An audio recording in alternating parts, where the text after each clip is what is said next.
Doctor साहब, ये ऐसा होना चाहिए कि इस पे कुछ भी नहीं होगा, मीडिया ट्रायल चलता रहेगा? इतना ये संगीन नौयत का देखा जाए इशू अभी सामने आया है, उससे पहले हमने इस्तीफे भी देखे, कोई डिसाइसिव एक्शन आप देख रहे हैं? सो मोटो की भी डिमांड्स आ रही हैं इस मामले पे।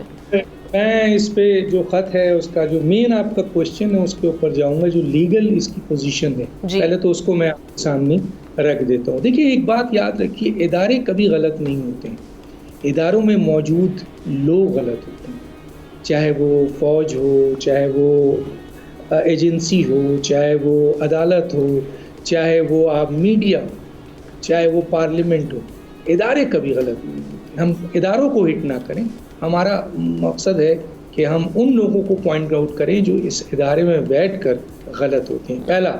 दूसरा ये है कि एक बहुत अहम बात मैं आपको यहाँ पे बता दूं, और वो ये है कि ये जो आपके अल्लाह के बाद अगर रब्बे करीम ने अपने बाद किसी को ताकत दी है तो वो ताकत काजी को दी है।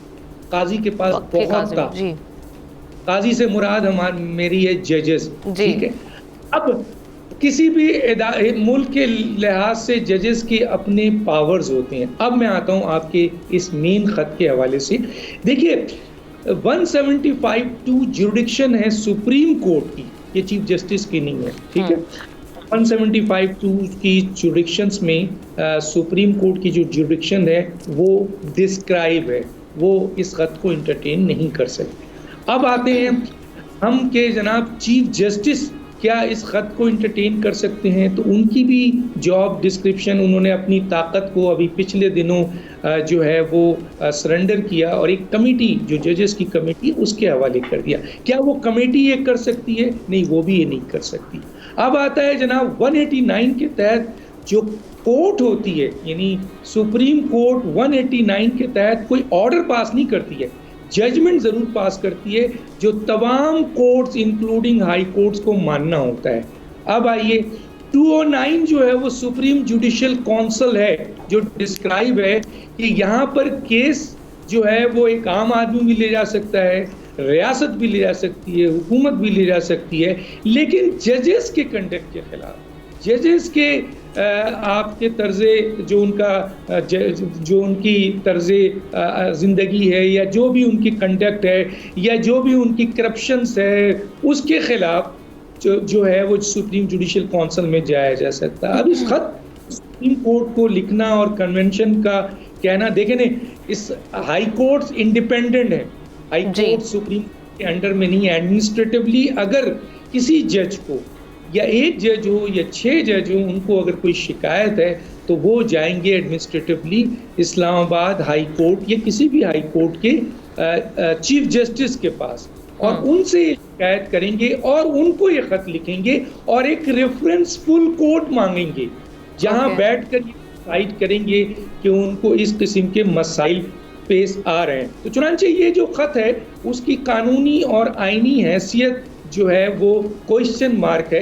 मैं पाकिस्तान के कानून और आइन का, यानी हलफ में लिखा हुआ है कि मैं आइन पाकिस्तान और कानून का पर वो पाबंद रहूँगा और अपनी ड्यूटीज़ ऑनेस्टी से अदा करूँगा।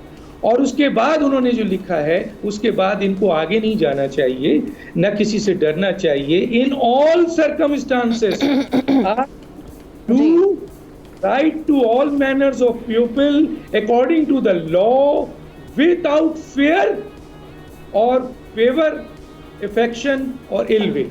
तो देखिए, अदालत को अगर कोई थ्रेट देता है तो देने दे, आपको क्या डर है?